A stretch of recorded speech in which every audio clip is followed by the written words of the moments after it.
Okay, it's 12 noon. Welcome everyone to today's LLR Combined Fire Authority Local Pension Board meeting. And like I say, welcome. Looking at the agenda, any apologies? Just from Councillor Battier. Thank you very much. That can be noted.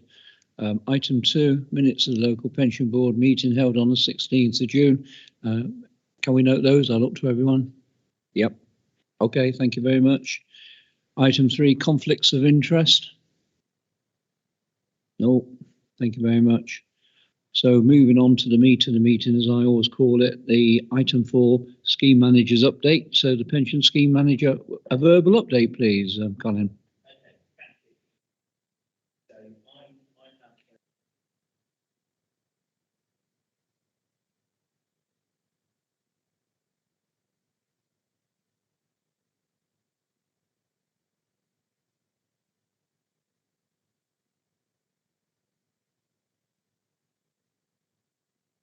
Thank you. There's an update report. There's an update report from the West Yorkshire Pension Fund, and hopefully Helen Scarger will be able to join us, although there may be a technical issue with that. Just looking at my emails. So, shall I make a start? Thank you. And I am now on microphone. Thank you, Colin, for that. So the first item is the Firefighters Pension Scheme Register, agenda item 5. So the board, the purpose of this is to provide the usual updates to this board on the Firefighters Pension Scheme Risk Register, and the board is asked to review the content and if you consent with it, to approve it or to make any amendments. So, well, as you'll be aware, this is brought really for good governance. A risk register is expected from a governance perspective. The Pension Regulators Code of Practice also requires that a risk register should be in place. It obviously contains risks that are relevant both to the work of Leicestershire Fire and Rescue Service and also West Yorkshire Pension Fund as the pension fund administrators, pension scheme administrators. Each of the identified risks is listed in Appendix 2 and has been scored on the usual 5x5 matrix. In drafting the report this time, I did take some time to go through the risk register as I'll get more into my role as scheme manager. I have updated it in some respects just to try and make sure this is completely up to date, and also to properly recognise the roles of the West Yorkshire Pension Fund as the pension administrator, Warwickshire County Council as the payroll provider, and the Fire and Rescue Service itself. And if you've had a chance to look at it, you'll see certainly that I've referred to some cross-checking going on between them. So some of the risks I think are on the mitigation on some of the risks is the fact that we've essentially got 3 separate parties involved now in quite a number of the pensions processes. So one would hope if one makes an error that at least one of the others would in fact pick that up, or their systems would. So yeah, so as I say, I'm happy to take any comments from the board, anything you feel isn't properly scored, any risks that you feel are in existence that should be on the risk register that aren't, or any other comments. Thank you, Chair. Thank you very much, Colin. Obviously, any queries or comment? Callum? Thank you, Chair. It's just a comment kind of to support Colin and the immense amount of work that he's doing at the moment, and it really is appreciated. I think it's just worthy of us all noting things are changing quite quickly at a national level, and we're having to respond to that. So some of these risks may change quicker than you might expect from a traditional risk register, but I'm very well assured that Colin's very much on top of the developments. I haven't known Colin that long at all whatsoever, but he's certainly coming over to me as a very, very thorough person. There's no doubt about that. So I have every confidence in his reports. Anything else at all before we move on to the recommendation, which is at number 2, what the board is asked to review the content of the risk register attached to Appendix 1. Board is asked then to approve the register. It feels that subject to any amendments it makes adequately reflects current risk. Everyone happy that's been done? Yep, thank you very much. Moving on, Colin, I know you're the next speaker again, I'm afraid. So it's a Colin meeting, really, isn't it? I'll be with you in a second, Colin. Just one moment. We're nearly there. So agenda item 6, Firefighters Pension Scheme Breaches Register. Colin. Okay, thank you. yes, this is a very brief report. Again, we bring this to each of the meetings from a good governance perspective and also to advise you if any breaches have occurred. I'm pleased to say that no breaches have been identified in the reporting period from the previous meeting through to this one, and the report simply confirms that fact. Thank you, Chair. Okay, members, I looked at recommendation 2 that the board notes no breaches have taken place in the reporting period to the 31st of August 2021. All okay with that? Thank you very much, everyone. So we move on to agenda item 7, which I can't remember. Here we go, it is. Firefighters Pension Scheme Age Discrimination Remedy Update. Colin, over to you. Okay, thank you, Chair. The purpose of this report is to provide an update to the local pension board concerning the age discrimination remedy. I think everybody here present was at the Combined Fire Authority meeting earlier where I provided an overview of the report. So would you like me to provide an overview report again, or would you prefer to simply move to questions or comments? I looked to the membership with Callum? It might just be worth a question to Gemma around how that would play back for the recording. Are we better to cover it so it's on the single recording? Okay, we'll do that. No. It has to be done properly. Thanks, Gemma. Okay, thank you. So yes, for the record, this report was presented to and considered by the Combined Fire Authority meeting earlier in the day. So, and I gave an overview to the CFA. So I'll just pick out some key points from that presentation earlier. So I have prepared quite a deep one.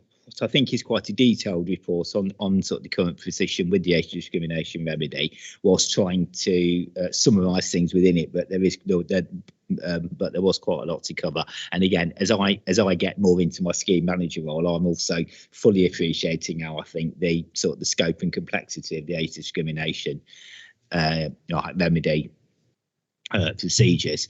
So just to pick out some points then, firefighter pensions are clearly very significant. Both to the Combined Fire Authority in the sense of managing a very complex area and future liabilities, future financial liabilities regarding firefighter pensions. They're an increasing demand on senior management and finance and HR staff time, particularly the immediate detriment aspect. And obviously they're of a keen personal interest to uniformed staff and to the Fire Brigade Union and its members. The local pension board assists the CFA and myself as scheme manager to secure compliance with regulations, ensure proper governance and administration, hence the bringing this report through to local pension board. I think, as we've said, and you'll have seen from the report, the remedy is subject to very high level national legal proceedings. It can, in some aspects at least, be very complex. It interlinks with the tax system and not very well currently in certain parts. As I say, it's taken a lot of staff time to direct and to process, and it's very high profile. You'll recall previous reports to this, and a number of immediate actions were approved for the Chief Fire Officer to take, and the report confirms what they are and confirms they're being undertaken. I think it is worth adding at that point that as a service, I think we are now doing everything that we've been asked to do for the moment. So looking at the press releases by the Fire Brigade Union and the immediate detriment guidance issued by the Home Office in July, as a service, we are addressing the key aspects of immediate detriment that we can, which is essentially uniformed personnel who are currently retiring and any personnel that retired on ill health grounds from 2015 under the 92 or 2006 schemes that didn't receive a payment under those, but would have received a pension potentially under the 2015 scheme. I'm not aware of any of those, but we are open to processing those if they are there. But we're certainly focusing on uniform personnel that are currently retiring, which is what we've been asked to do. Developments can be fast moving. So again, you'll be aware that 3 test cases against London Fire and Nottinghamshire Fire are scheduled for the High Court in the middle of October. Negotiations between the employers and the FBU, I understand, are continuing in advance of that. The FBU, I understand, has recently launched some proceedings against other fire authorities with sort of more cases or test cases. My understanding through Callum is that they are against authorities that have not proceeded with the immediate detriment in the way that Leicestershire have, i.e. those that haven't done what essentially they've been asked to do, certainly from the FBU and Home Office perspective. The report's divided into a number of sections you would have seen. So it just recaps for members' benefit, particularly for CFA members, wider CFA probably really, the sort of the role of the CFA and the local pension board. It recaps the remedy and where we are to date. It gives an update on the urgent actions that Callum was authorised to take. That is more or less as previously reported. We're doing what we said we would do. The response by our partners, so West Yorkshire Pension Fund as the administrators, Warwickshire County Council as the payroll providers in particular. So that it ticks off some of the things that the government have done. So the Home Office, I've mentioned, have issued immediate detriment draft guidance that we're following. Legislation has been introduced to the House of Lords, and further legislation is being considered.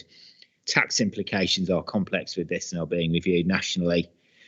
All personnel will move on to the 2015 scheme from April 22.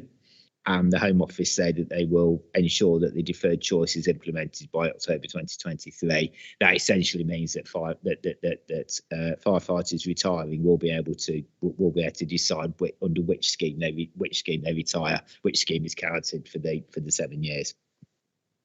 So, and then finally, the report picks out some of the next steps nationally. So that again refers to the outcome. That will obviously pick out the outcome of the current discussions between the employers and the FBU. And or the outcome of the High Court hearing, depending how all of that proceeds and interacts. As I've mentioned, since the report was written, some further legal actions come to our attention. And I think from April of next year, all personnel will move on to the 2015 scheme on an ongoing basis. But will then, when they do come to retire over the years after that, we'll have the deferred choice option as to which schemes they actually retire under, but they will choose that at the time. Worth mentioning again, I think that the outcomes will lead to significant workloads for the Fire and Rescue Service, the pension fund, probably the FBU personnel as well, and our advisors for some time to come. And it's perhaps also just worth advising the pension board that Sean Connor, the regional pensions advisor employed by Derbyshire County Council, would usually attend these meetings, but unfortunately he's engaged on an employment tribunal this week, so it's not able to make it. But I did consult him on the draft of the report. He was comfortable that I'd at least got the technical points of the report correct. So I mean, I'm happy to take any questions that I can, but if there's anything of particular technical or complex nature, then I'll make a note of those, take advice and come back to you. Okay, thanks. Thanks, Colin. Obviously, quite a detailed paper, and you've given quite a very good explanation of some points I picked up. I'm just looking around. Any queries or Thank you, Chair. I don't know whether this is for Colin to respond to in terms of the paper or for West Yorkshire. Some of our members are asking whether they could receive an estimate of what will be their legacy scheme prior to actually submitting their intention to retire. I believe they're being told at the moment that they have to submit their intention to retire before they can get an accurate estimate of what their legacy scheme would have been, which clearly they would like that estimate prior to making that decision, and could potentially provide a intended retirement date as opposed to a letter of intention to retire, so that they can make an informed decision. I'm just wondering what the current ruling is on that in terms of immediate detriment, and whether we can move to a time window of where it would be acceptable for an estimate to be given on legacy scheme and current scheme. Colin. Okay, thank you, Chair. Yes, I can respond to that. You are correct. At the moment, West Yorkshire are only processing, and indeed Leicestershire Fire and Rescue Service is only processing actual confirmed notifications of retirements. I think a number of reasons for that. Firstly, clearly we do need, all personnel need to prioritise people that are actually coming up to retirement, because they do need to make a choice, or being asked to make a choice as to whether they retire under their legacy scheme or under the 2015 scheme. And clearly, they are the ones we need to prioritise. At the moment, those calculations are all manual, because clearly this is all fairly recent, so the software hasn't been updated. So I don't think West Yorkshire at the moment will be in a position to give a timeline for when personnel more widely could ask for estimates.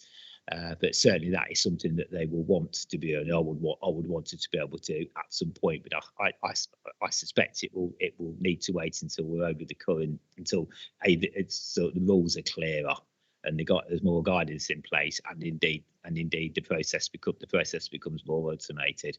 I think as you'll be aware, there are a number of complexities around with this. So even the immediate detriments that are being processed at the moment, we're not completely clear on all aspects of them.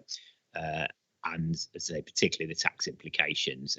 And I think as the report sets out, we will need to come back in the future to all the ones that are being processed currently, just to check whether they were done right, and whether the eventual regulations and tax rules actually match up with what we've done. I think the service either has or is planning to make available some what's the word I'm looking for? Some like illustrations of different positions. I saw something that the ACA Grewcock had drafted. I'm not sure whether that has gone out yet across the service, but to at least try and answer some common questions and give personnel some idea of if this is your position, this is what your pension might look like. I will check whether that has actually gone out yet. Thank you, Callum. Thank you, Chair. Just to add a bit more to that, we are adding some more resources into our finance team as we speak to give some more capacity to hopefully be able to provide more advice to members. Recruitment process, it isn't a swift thing, and obviously the detailed knowledge around the firefighters pension scheme is interesting.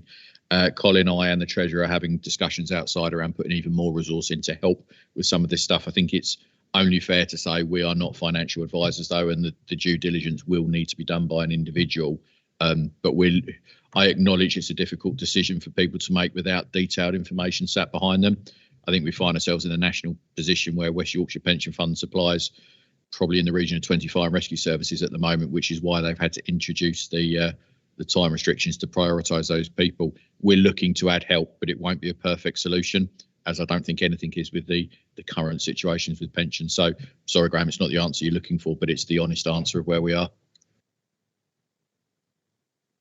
Okay. Perhaps also to add, Sean Connor, the regional pensions advisor, is also looking to run some roadshows for personnel to better understand immediate detriments, and I would imagine that would cover some of the scenarios. If you're in this position, this is probably your best this is probably your best option. If you're in that position, that's probably your best option. And also picking up the complexities. I'm aware of numerous complexities that won't affect that many members, but will affect some members quite significantly, particularly where I think their partner has changed, for example, or there's dependents involved, etc., etc. And that will not be resolved yet. That will require national agreements, not potentially legislation, but certainly working agreements between the employers and the FBU to resolve. Thank you. Do you need any further supplementary or queries? No, you're satisfied. Okay. Thanks very much. I'm just looking around to see if there's any other questions. Like I say, obviously very detailed answers you've given there, Colin and Callum, so thanks for that. I'm looking to page 27, recommendation 2. The board is asked to note this update concerning the age discrimination remedy, immediate detriment related to the firefighters pension scheme. Are you all satisfied you had the opportunity to note? Thank you very much, members. So move on to item 8, which I don't believe is too far away here. Here we go. Item 8. Your report from the West Yorkshire Pension Fund Pension Administrator. Is that you, Colin, again? Yeah.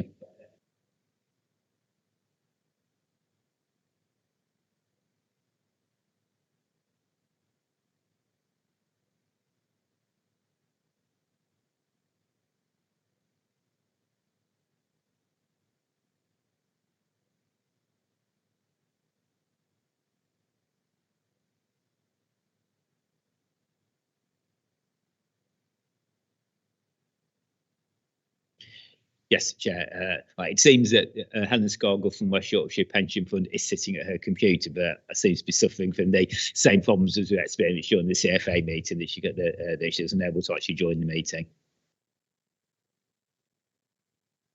So, yes. Yes, so if I do a quick presentation of this, Chair, I'm obviously happy to take any questions that I may be able to answer. If not, to take them back to Helen, and I'll circulate answers afterwards. So, yeah. So the purpose of this report, this again is the usual update from the administrators. So you'll recall that West Yorkshire Pension Fund are now our administrators. So they take the payroll and pension data from the Fire and Rescue Service and West Yorkshire and Warwickshire County Council, and they are responsible for making pension payments, calculating pensions, calculating the options under immediate detriment. So whether, if, for example, a firefighter has been a member of the 2006 scheme, giving them the exemplifications of taking the pension under the 2006 scheme or under 2006 and 2015. So they will do all of that. This report, just looking through it, picks up some key points. So again, just to update the committee, assure you of where things are properly in hand, and to draw to your attention anything that isn't. So annual benefit statements, by pension regulators' requirements, their annual benefit statements must be issued by the end of August to everybody. They were produced, albeit they didn't take account of the immediate detriment aspects, but they were produced on sort of the standard basis. So I understand all benefit statements are being produced this year, which is as far as they can be, but without obviously all the implications being considered. You may recall, I think at a previous meeting, some concerns were flagged on the annual benefit statements that that Leicestershire and West Yorkshire wouldn't be in a position to issue those. That actually there was quite a lot of work required. We did action that following the meeting. There's been a lot of work required to get the format of the data from Warwickshire County Council as the new pensions provider, and the data from Leicestershire Fire Rescue Services for finance and HR teams to marry that up properly into the format and the detail that West Yorkshire needed. So again, notwithstanding all the immediate detriment work that was going on, a lot of work was done during July and August to enable West Yorkshire to have the right data in the right format to enable them to issue the benefit statements. And say I'm pleased to be able to report to the board that all of those statements were issued, although I think there was a lot of learning across the three parties really as to what is required and how it's required, and hopefully that will be a smoother process in the future. So as I say, pension saving statements is I just mentioned that following the annual benefit statements having been produced, West Yorkshire are now focusing on the pension saving statements for personnel that have reached the annual allowance threshold, and they need to be sent by early October. I'm not aware of any issues with providing those. I will just check, but no one's drawn to my attention that any problems with those are expected. I suspect, having got all the data sorted for the annual benefit statements, they will follow on, but I will just check that. What else to pick out? Yeah, there's no risks or breaches that they wish to report. And obviously, if there had been, there should have been in my breaches report. We've covered all. We've had a discussion and update for myself on immediate detriment. Obviously, this also references Matthews, the part-time firefighters case, which has been ongoing for some time, as I'm sure you'll be aware. Section 11 gives a whole range of key performance indicators that West Yorkshire measured themselves by. Nothing particular that had come to my attention looking at the report before the meeting on that. And I think just from my perspective, West Yorkshire do seem to be getting into this. I think, as Callum referred to earlier, they are now the major firefighter pension administrators in England. They do a lot of different fire authorities pensions. So we have found that we've needed to adapt our ways of working. In some ways, obviously, we've been with Leicestershire County Council for many years, so it has required some ways of adapting in terms of the information, the data that West Yorkshire require, how they require it, what they do, what we're expected to do, and linking that into Warwickshire County Council as a new payroll provider. But it sort of seems to be working well. West Yorkshire hold quite regular client meetings where all of the fire authorities, so their clients dial in and they go through this sort of thing in more detail.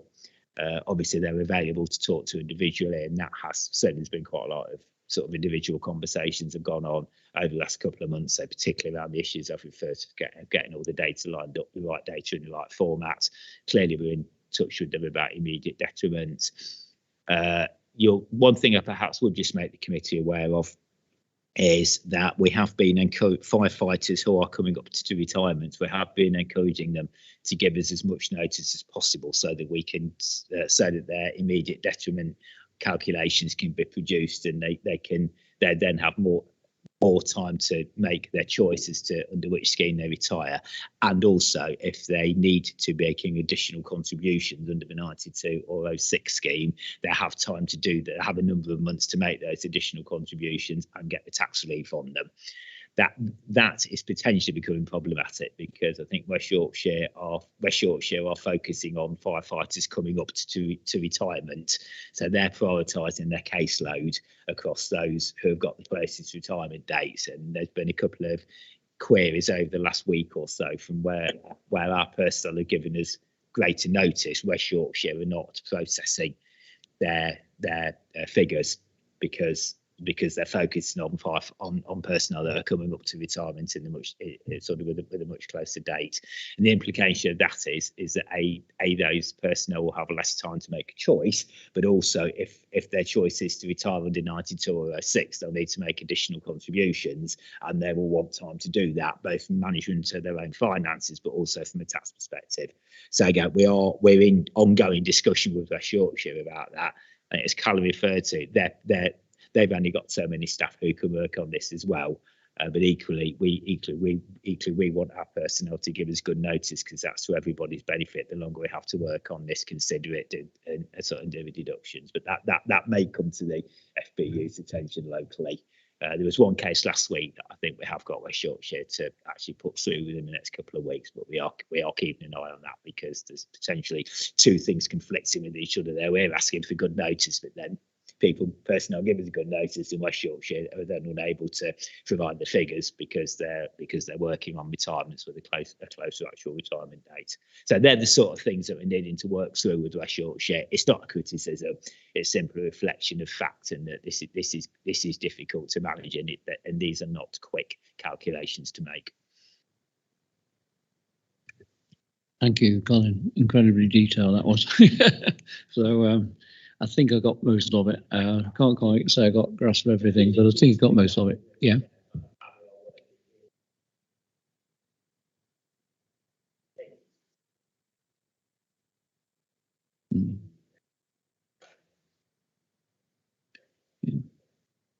Just interesting. I know my own area, Melton Mowbray, really well, but the second part of the UK I know really well is West Yorkshire. So totally unrelated, really, Melton and West Yorkshire when you think about it. But hey ho, that's the way it goes. Any queries? Nope. Nope. Okay. So recommendation that local pension board knows the update provided on the administration of the firefighters pension scheme for the period 1st of April 2021 to 30th June 21. Happy to know. Yep. Thank you very much. So we move to item 9, which I've got to scan back really quickly for. I know it's verbal update or something. I'll get there in a moment.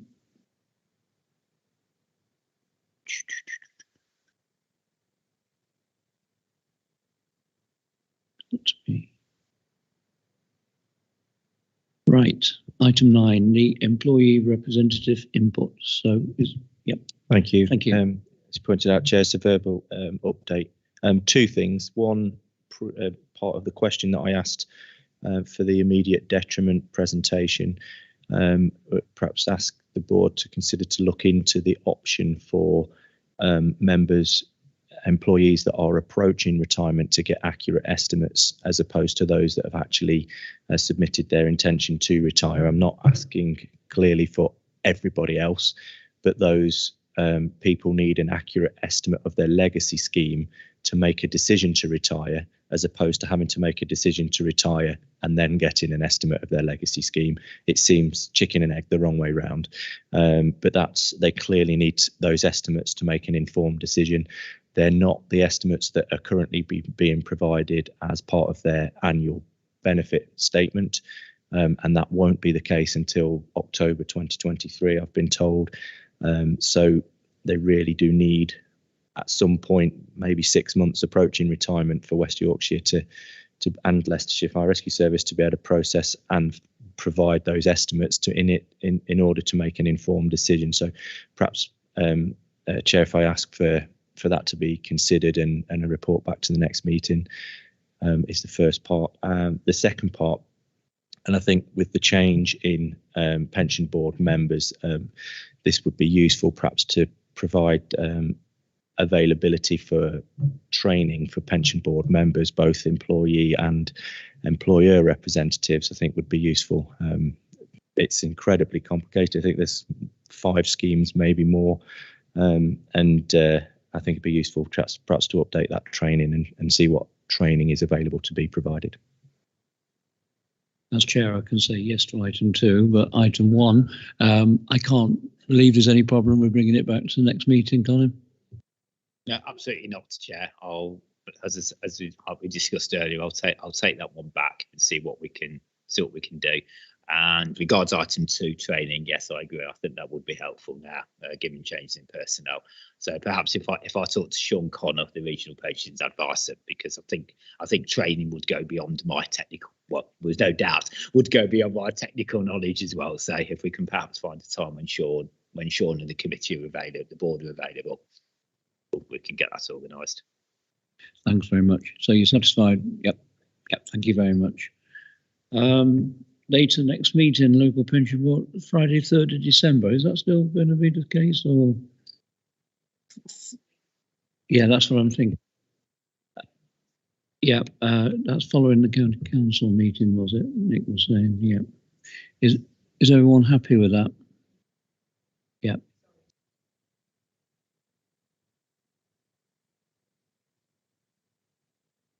If you remember, Betty, Nick brought it forward because he's away.